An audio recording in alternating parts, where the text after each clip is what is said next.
Everyone loves watching their favorite sitcom characters dress up for a night of mischief, but the best Halloween episodes are the ones that dare to think outside the box. Boy Meets World's And Then There Was Shawn fits that mold. The Season 5 episode, which aired in February 1998, was directed by Jeff McCracken and written by Jeff Menell and marked a creative change in direction for the typically formulated family comedy series. The story follows the aftermath of Cory, Ben Savage, and Topanga's, Danielle Fishel, breakup, which leaves their best friend, Shawn, Ryder Strong, reeling. When a spat about a pencil with classmate Kenny, Richard Lee Jackson, escalates, the trio along with Angela, Trina McGee, Eric, Friedle, Jack, Matthew Lawrence, and Mr. Feeny, William Daniels, find themselves locked inside the school after a day of detention with a killer on the loose. With genuine jump scares, bloody deaths and endless references to 90s horror flicks, And Then There Was Shawn took Boy Meets World to a place no other network sitcom had gone before.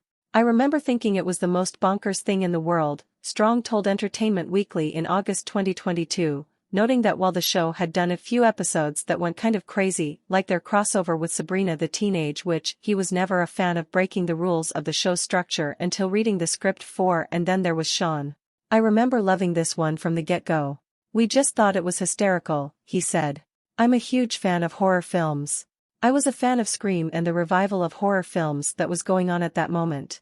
So I just remember loving it. Something else the episode had those other sitcoms didn't?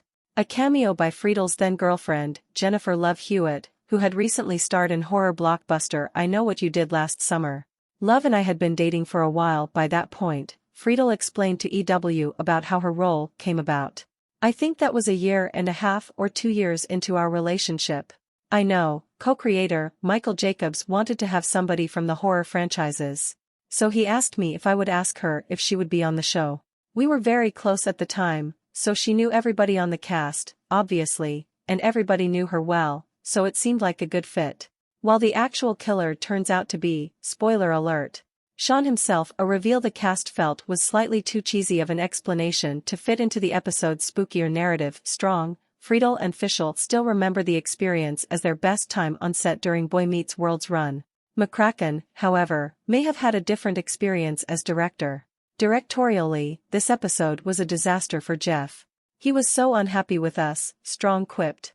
It's very hard to do single-camera jokes and effects with a multi-camera crew. He clearly was trying to do specific shots and specific homages and weird little tilts, and I think it was just a nightmare. We did not help by constantly making each other laugh and not taking the job seriously. I think it was a really tough episode for Jeff. Keep scrolling for your guide to the best Halloween sitcoms of all time. Parks and Recreation, Greg Pikitis, Season 2, Episode 7. Setting the stage for what would be a stream of stellar Halloween installments, Leslie Knope, Amy Poehler, tries to stop a high school punk, named Greg Pikitis, from his tradition of vandalizing the town's park every Halloween.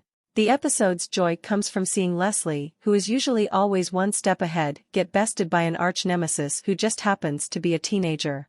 Pikitis, played by Cody Klopp, would continue to make random cameos throughout Parks and Rec's 7 seasons, creating a hilarious runner for the series, The Office, Halloween, Season 2, Episode 5. The Office is known for its holiday episodes, but Season 2's Halloween is what started it all.